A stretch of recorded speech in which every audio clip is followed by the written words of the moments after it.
Hey there, everyone. It's Chris McDonald, and we're here on Tuesday, November 15th, to talk about a cool new feature that RunSignup's just rolled out, and that is the new announcer feature for race day scoring. And so today, normally on Tuesdays, we do Timer Tip Tuesdays, and so I'm hosting those.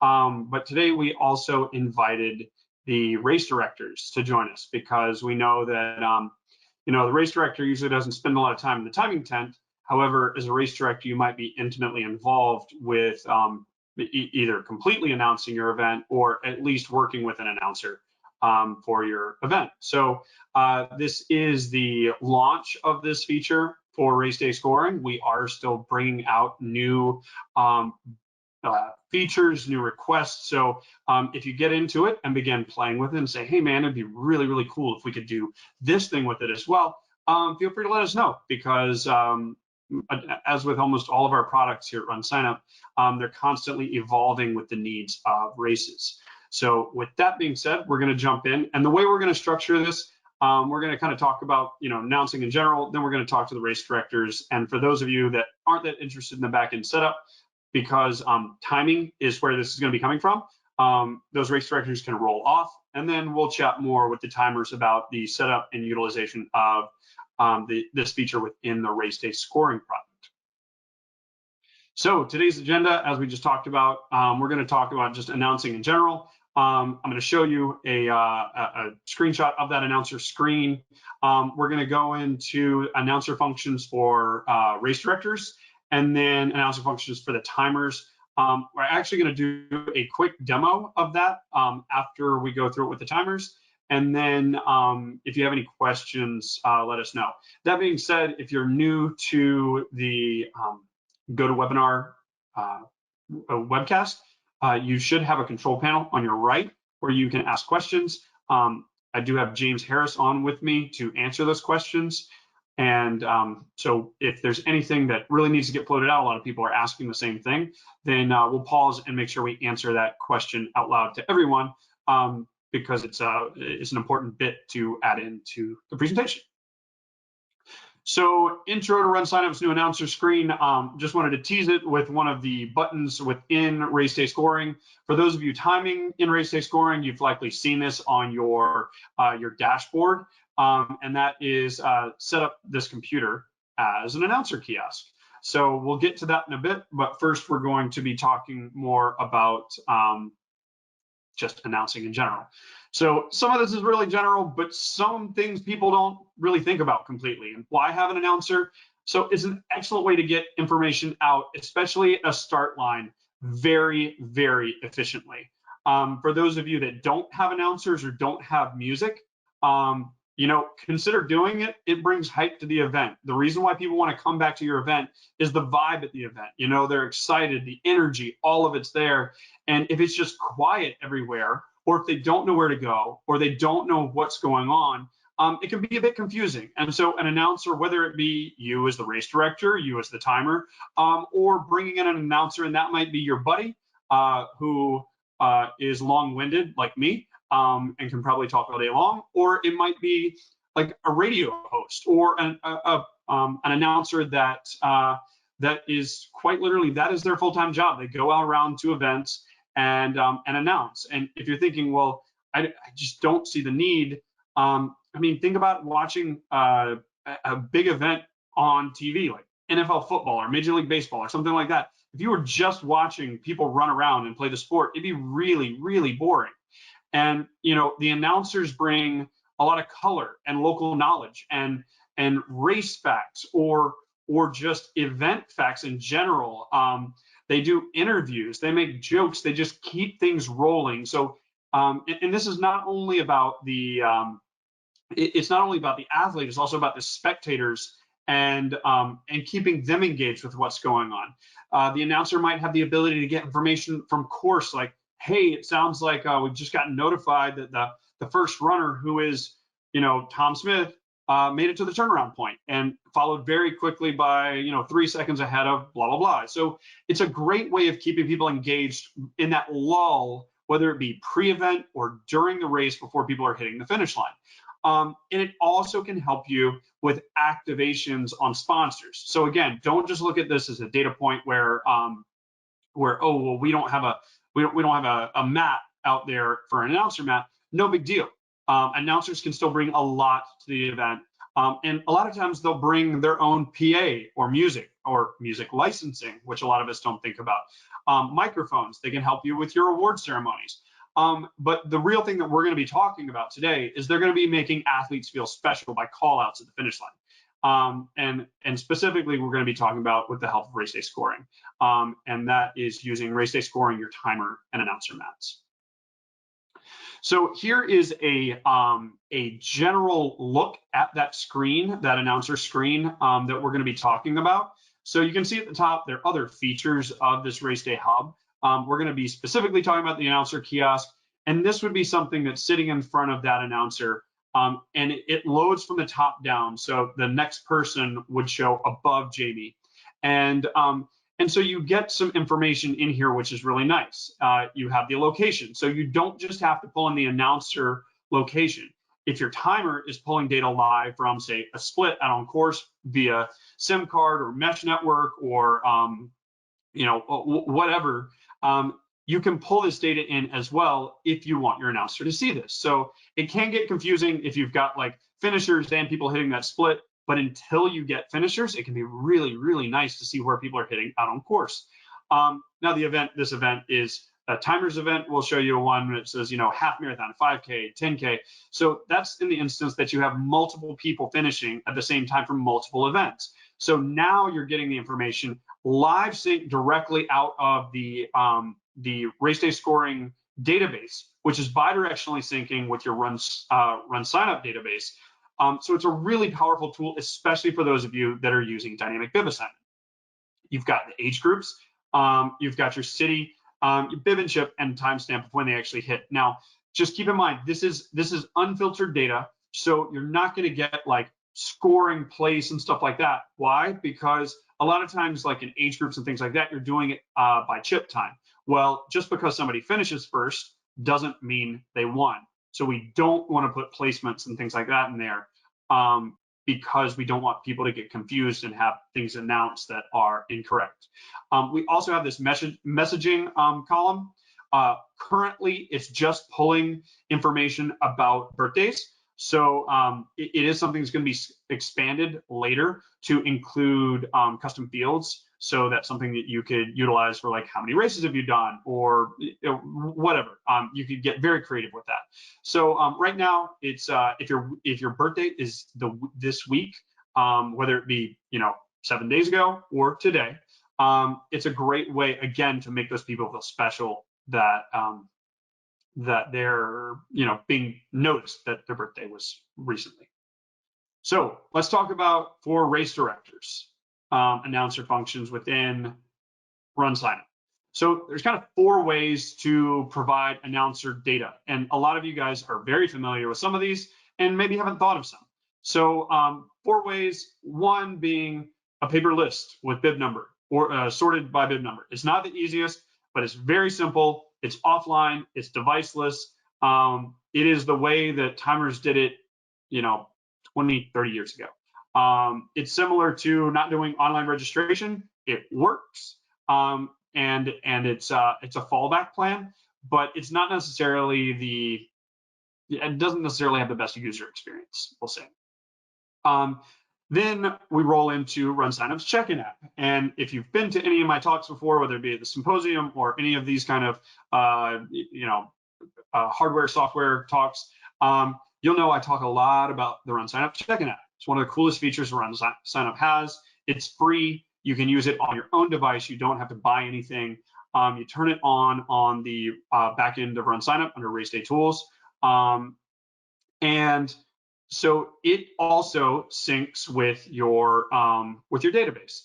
Now, the beauty of it here is you can set up a separate configuration for, say, like an iPad with a bigger screen that allows the announcer to quite literally type in the bib number as they see them coming down. Now, this is very similar to the paper form. However, this would be a paper form that also syncs with your dynamic bib assignment that you've been doing. Now, some things to note here. you want to make sure that you've built a configuration specifically for announcing. And if you're saying, well, how do I do that? You can go to youtube.com/RunSignUp, and there are plenty of videos on how to set up and manipulate configurations within the check-in app. So what the announcer would do, though, is they're quite literally going to be sitting there and typing in the bib number. So again, it's still a fairly manual process. However, it would allow, if you're doing dynamic bib assignment, it would allow the announcer to use like an iPad and be syncing back and forth to the system after dynamic bibs were assigned.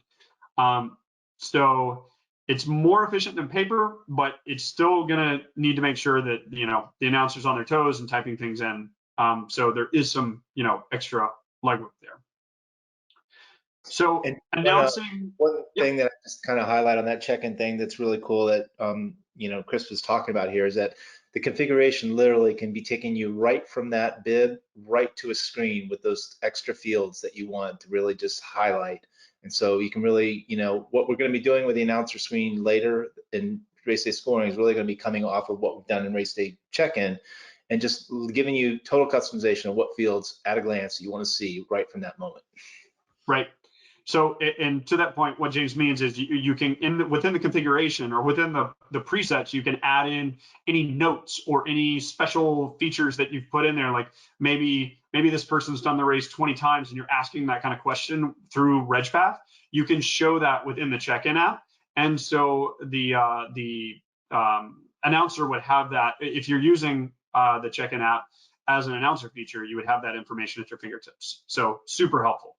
So announcing is not always, as we already talked about, it's not always capturing people at the finish line. It's also just getting information out. So one other great way to get information out is with RaceJoy. You can extend the announcer's reach from just where they are locally to out on the course, so they can send supportive or important informational messages through the backend dashboard. They can do customized MP3 audio or text-to-speech technology to let people know what's going on. And again, this is if an athlete is running and you need the announcer or someone to get that information out to people, you can push that through RaceJoy if it's turned on. And again, for those of you that haven't used it, it's a really neat feature. Also does the tracking around the races for both live, in person, and for virtual events. So you'd want to talk to a certified timer about getting that. And it's a great addition to kind of engage more people at your event, upsell sponsors, things like that. And then finally, the thing that we're here to talk about is Race Day Scoring's new announcer feature. Now, again, this is not a standalone product. This is not something that you as a race director are going to be able to roll out. This is part of Race Day Scoring. So you'll need to work with your timer on this to ensure they have the equipment set up for you. And as we talked about, this does sync with the Race Day Scoring and RunSignUp database, which is great for dynamic bib assignment events. There's no need for the announcer to type in things. Everything loads automatically at the top of the screen as they cross whatever maps you're syncing into this system.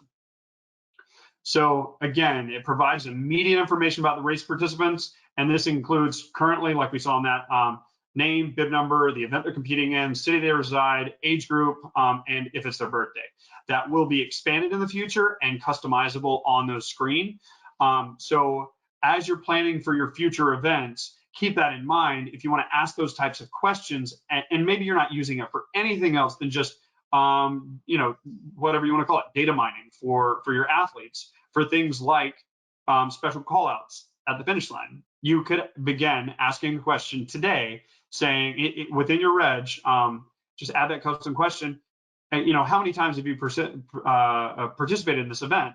And for those first year participants, it means a lot when you call them out and say, hey, Susan, this is our first event here. Thank you so much for racing with us as they're crossing the finish line. They remember that. People go to events to have, to feel special, to be called out. And then event timers can set up different announcer streams based on various locations of timing equipment. So it's not necessarily just an announcer mat. So if you don't have if you can't set up an announcer mat, you don't either A, have the hardware, or B, don't have the budget to to pay for additional systems on site, you can still pull in finish line data into this. It's just, keep in mind, if you're pulling finish line data, they will be finished. The reason why people put announcer mats out like farther on the course is so as someone's finishing, you're calling out their name, and not once they're in the finish line, like, you know, getting bananas or something like that. So there's benefit to having announcer mats out there, but you don't necessarily have to have them for this system to work. You can run it off of any other timing hardware. And then it's comprehensive reporting feature, allows for leaderboard info, finished data, division placement, things like that. So again, all of this is going to be expanded as this product continues to grow and evolve. And so as you're using it, make notes. You know, if you think of a cool feature that would be nice to add that you think a lot of events would enjoy, ping us. We would really appreciate it. So again, going back to that scoring screen, you've got your name, message, the announcer location, the event, age group, city, bib, chip, and timestamp of when they're hitting that screen. So now I'm going to talk to the timers a bit. So I completely understand if you race directors check out or roll off. But if you want to stick around and listen to what timers do to set this up, feel free. So again, for those of you that are timers, we're going to go into some specifics of how this works. So some things to remember: you will need to be timing the event in race day scoring to use this announcer feature. And you will need to have a very basic understanding of networking. Now, I'm not going to get into how to set up local area networks or mesh networks or anything like that. Google is your friend. So if you're timing locally, it will be by Cat5 cable. And remote timing is specifically by IP address, and it'll need to be on the same network. Now, what that means is that you're going to have two computers. They're going to need to be connected to the same MiFi or the same switch or the same whatever you're using. They will need to be connected in that capacity. So you can't be tethered to your phone over here and have an announcer location 5 miles away that is connected to some other network, because it's not going to find itself on the IP address. It's not looking for MAC addresses or anything like that. It's on a server. It's specifically looking for an IP address on a local network. And you need a second computer. Kind of goes without saying. You probably don't want an announcer hovering over your shoulder while you're not able to time because you're staring at this screen. So definitely make sure you have that second computer, and that it also has race day scoring loaded onto it. We say this all the time: always make sure that race day scoring is up to date. And so as you log into race day scoring, look on the right in the middle. It'll say your race day scoring is up to date or it's not. So again, just keep an eye on that. So in this scenario, you can see check for update. I'm 99.99% sure that app version 3.3.17 is the most up to date. So we're good here. So this would be on my timing computer. So, sorry, my announcer computer. So keep that in mind. Obviously, your timing computer, you're under manage races, and you're timing in your event. This we're going to kind of click through an announcer kiosk setup. And so if we click on announcer kiosk, it brings up this screen. It's a lot smaller. We blew it up just so you can see it. And so you can see select if you want to be remote or local.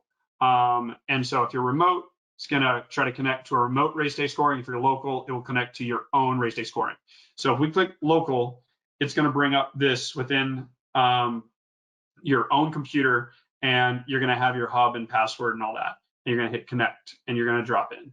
Again, that's working on the same computer. 9 times out of 10, you're going to be working remotely. And so in that scenario, when you click remote, it actually opens up a kiosk. And again, like you would see participant kiosk and registration kiosk, I think it is. So in this scenario, you would want to make sure that your IP address that you're looking for is the same. It's the IP address on your timing computer.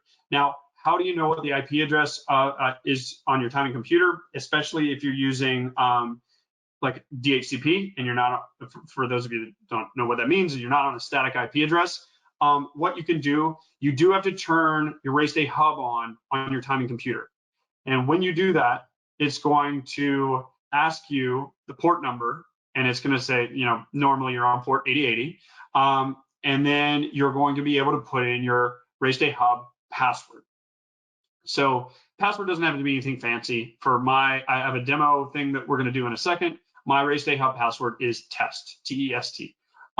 So if I want to know what my IP address is, I don't need to ping anything on this computer. I can quite literally on my timing computer, like on my other computer, if I go to race day hub and hover over it, just put my clicker, like I've got a green button on my timing computer. And because I have to be on two separate computers, so I've got my announcer computer here, I've got a timing computer off to the side. I'm going to be able to put my cursor over top of race day hub on this computer. And when we go to this example, I can tell you I'm running on 192.168.1.235 is this computer over on the side. And I'm on port 8080. And I know my password is test. So for this, the screenshot, we were screenshotting on a different computer, different setup, but it's the same basic concept. The reason why I'm giving you all that information is because you will need to understand how to do this in order to connect the two computers together so that your announcer computer will receive the data out of your timing computer. So once you're in, you can now select what tools, what timing locations within the race day scoring on your on your timing computer, what you want to pull in. So like we said, let's say you don't have an announcer line out. You're just going to be doing, you're going to be using your finish line as your announcer information. So in that scenario, you would not have announcer, you would select finish. And so it would pull people in from the finish.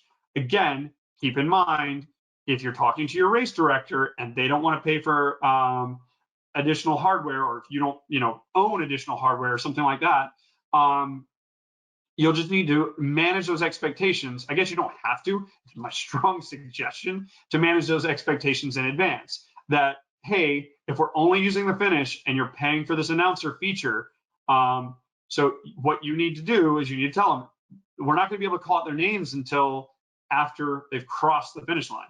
So the announcer will need to know, hey, coming towards the finish line, that's not what they're going to say. Congrats to a great finish for John Smith. That's the kind of thing that they're going to be saying. So again, just keep that in mind when you're talking to when you're talking to your race director or talking to your announcer about what location you're using for this data coming into your device. So again, some information coming in. This race day hub is also used for results and participant kiosk, but this announcer kiosk gives you lots of good information on here. And so let's see if I can get this quick demo and I haven't bumped off. So one thing that I check, I'm on my Starlink connection there. So you can see internet access is on Go Race Starlink. I'm going to my other computer and I'm double checking that I'm on that same network, and I am. And so what I'm going to do is I'm going to pull up race day scoring. So I've already opened it and I'm on this dashboard. I already have race day scoring open on this other timing computer. I've already got my connector on and running, just like I'm fake doing a race right now. And what I'm going to end up doing is I'm going to end up pulling in reads like they would come in live. Unfortunately, I don't want to sit here all day and watch them drip in, so I'm going to dump them all at once, but you'll see all the information come in. So when I click announcer kiosk, these two are not networked together. There's no cable running in between them, anything like that. So I'm going to click remote. So I'm going to go to this computer. I'm going to double check. It's still the same thing. And I know that my password is test. And so there were no errors. It let me in. That means that I'm now connected, right? So presently, there are not any notifications to let you know if a connection drops or anything like that. This is our initial rollout. So please be aware that if a connection drops, you won't be notified and you will need to reconnect manually. One of the new features coming out, I believe next week, is that you will have some notifications and it'll also auto try to reconnect to that same remote connection. So just be aware, this very first iteration of the announcer kiosk, like I keep saying, it's being built upon, but we wanted to get something out for you to start using, playing with, and testing. All right, so now we're waiting for data to come in. I'm going to go over to my decoders, and in theory, I'm going to, well, before I even do that, I can click on this little gear setting, and I can choose what I want to pull in, and I can change the size. So I think the max size is, I believe right now, 30. Let's see if we can save it at 31. No, it's not. So I'm going to keep it small just because a whole lot of data is about to come in, and I don't really care about the start or finish, so I'm just going to do announcer. And ask your announcer if it's going to be confusing if they have multiple different things coming in, because if they're not paying attention to the location, when you press play and dump all this stuff, they're going to be getting split data, they're going to be getting start data, they're going to be getting announcer data, they're going to be getting finish data, and it's all going to be coming in, and so you just don't want to confuse them. So, all right, I'm going to go back to this computer, and let's see if I can make the magic happen here live. So I just rewound it. So again, it should dump everything here momentarily. It just went in, and sure, I hit refresh on this like 10 times. So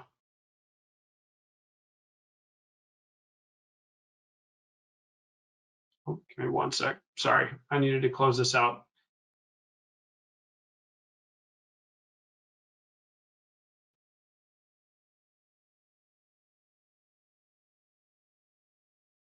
So I'm going to kill the hub.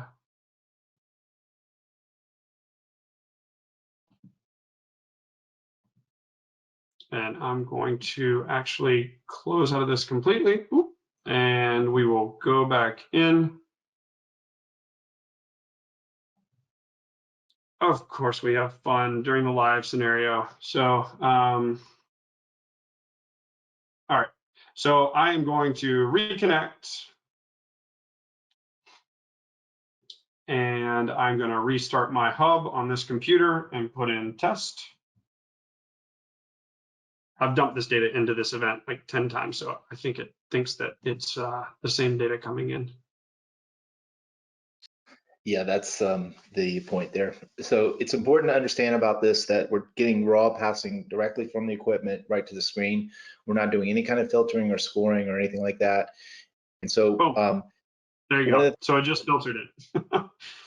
One of the things about race day scoring, and somebody in the chat channel asked this question, if the reads are exactly the same coming from your equipment, then we don't just keep bringing in the exact passing, and we're looking at every single field into the scoring software. So we filter exact passings. And so that's what Chris was running into, is that he'd already played all the data. So these exact passings aren't going to get replayed back to him. There is a setting on your streams that you can control that. If you want to always have every single passing pass through, you do have that control on your stream that you can say, I don't want you to filter anything. So it's something to look at on your streams. Yep. But as you can see, everything filtered in on this, and it's not going to give you all the data. I mean, there's probably thousands of reads coming in here, and you can see the event. We did have a 5K runner come in, so a half marathon. So again, it gives you a lot of information. Birthday's next week. Birthday was 4 days ago. So a lot of people, and this is live data from an event this past weekend. So all of this came in, and I didn't load an age group into this, so this was just a test event. So you get a lot of good information. And like James said, what I was doing when I ended up clearing everybody out of race day scoring, because I loaded this like 10 times just to make sure it worked, and forgot to clear it out before the demo. So apologies. Someone asked if you set up 2 kiosks, because you have a split data. Yes, you can run. Again, you're just going to be connecting, and you can also go in and again remove things as needed. But yeah, you can run different iterations of it. Are there any other No, I think that was a really important point you kind of raised earlier about the fact that, an announcer is trying to keep the energy up on the finish line while things are going. If you do have a split point out there, just go ahead and like hit that wrench, have the split point up, and you're kind of announcing off of that. And then you can kind of see when things are going to start coming on the finish, and you can kind of change your configuration on the fly. So it gives the announcer something to do while the race is going on. Yep. Steve, I can see your question. I'm not sure about the what chat function you're looking for.